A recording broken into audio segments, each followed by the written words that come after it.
Hi family, welcome to my channel చిన్ని చిన్ని ఆశ. నా పేరు ఆర్న. ఈరోజు నవరాత్రి 5వ రోజు, అంటే అమ్మవారు లక్ష్మీదేవి రూపంలో ఉంటారు. నా పేరు మీనింగ్ లక్ష్మి, అందుకే నా ఫస్ట్ వీడియో నేను ఇవాళ పోస్ట్ చేస్తున్నాను. ఇంగ్రీడియంట్స్ చూసుకుందాం. మిల్క్, సేమ్యా, నెయ్యి, బాదాం, కాజు, షుగర్, ఇలాచీ పౌడర్. మనం ఇప్పుడు స్టవ్ మీద ఒక ప్యాన్ పెట్టుకోవాలి. ప్యాన్ హీట్ అయిన తర్వాత అందులోకి 1/2 కప్ గీ వేసుకోవాలి. నాకు గీ అంటే చాలా ఇష్టం. మీకు కావాలంటే కొంచెం తక్కువ వేసుకోవచ్చు. మీకు అందరిలో ఎవరికైతే గీ ఇష్టమో కామెంట్ సెక్షన్లో కామెంట్ చేయండి. ఇప్పుడు ఇందులోకి చాప్ చేసుకున్న బాదాం వేసుకుందాం. బాదాం ఎప్పుడు కానీ స్టవ్ మీద వేసి వదిలేయకూడదు, కలుపుతూనే ఉండాలి, లేదంటే బాదాం మాడిపోతుంది.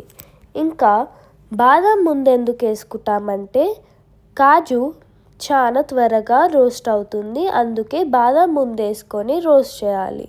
ఇంకా బాదాం లో ఫ్లేమ్లో రోస్ట్ చేస్తే బాగా కుక్ అవుతుంది. బాదాం గోల్డెన్ బ్రౌన్ కలర్లోకి రావాలి.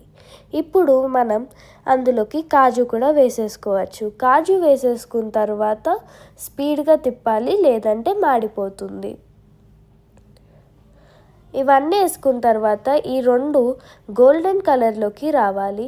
అప్పుడు అది బాగా ఫ్రై అయిందని ఇందులోకి ఇప్పుడు 1 కప్ సేమియా వేసుకోవాలి. సేమియా కూడా బాగా ఫ్రై అయ్యి గోల్డెన్ బ్రౌన్ కలర్లోకి రావాలి. సేమియా ఎంత ఫ్రై అవుతే నెయ్యిలా అంత మంచి టేస్ట్ వస్తుంది. దాని తర్వాత ఇందులోకి 2 కప్స్ మిల్క్ వేసుకోవాలి. మీరు కావాలంటే ఇంకొంచెం కూడా వేసుకోవచ్చు. నాకు 2 కప్స్ పర్ఫెక్ట్ మెజర్మెంట్ అనిపించింది. బాగా కలుపుకోవాలి. ఈ సేమియా ఇంకా మిల్క్ లో ఫ్లేమ్లో ఉడికించాలి. 2 మినిట్స్ ఉడికిస్తే సరిపోతుంది. ఇప్పుడు ఒకసారి లిడ్ ఓపెన్ చేసుకొని చూద్దాం. ఒకసారి కలుపుకుంటే మనకి తెలుస్తుంది సేమియా ఉడికిందో లేదో.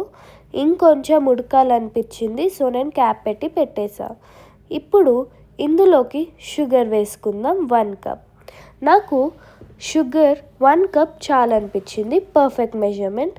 మీరు కావాలంటే ఇంకొంచెం వేసుకోవచ్చు, కానీ 1 కప్ పర్ఫెక్ట్ మెజర్మెంట్.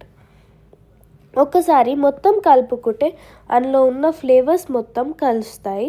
దాని తర్వాత ఒకసారి మూత పెట్టేసుకోవాలి. మూత పెట్టేసుకున్న తర్వాత ఒక 5 మినిట్స్ ఆగి మూత తీస్తే అలా నెయ్యి అంతా పైనకి వచ్చేస్తుంది. అప్పుడు మళ్ళీ ఒకసారి కలుపుకొని అందులోకి ఇలాచీ పౌడర్ వేసుకోవచ్చు. ఇలాచీ పౌడర్ ఫ్లేవర్ ఇంకా ఫ్రేగ్రెన్స్ కోసం వేసుకుంటారు. ఇలాచీ పౌడర్ స్మెల్ అంటే నాకు చాలా ఇష్టం. ఇలాచీ పౌడర్ కొంచెం వేసుకోవాలి, లేదంటే చేదు వస్తుంది. దాని తర్వాత ఒకసారి మొత్తం కలిపేసుకుని చూసారా టెక్స్చర్ ఎంత బాగా వచ్చిందో. మీరు కావాలంటే ఈ టైంలో ఇంకొంచెం మిల్క్ వేసుకోవచ్చు. నాకు ఈ టెక్స్చర్ పర్ఫెక్ట్ అనిపించింది. నాకు ఇలానే తినడం ఇష్టం. సర్వింగ్ బౌల్లోకి సర్వ్ చేసేసుకొని మీరు మీ సేమియా పాయసంని ఎంజాయ్ చేయొచ్చు. మీకు కనుక ఈ వీడియో నచ్చినట్టయితే please like, share and subscribe to my channel చిన్ని చిన్ని ఆశ.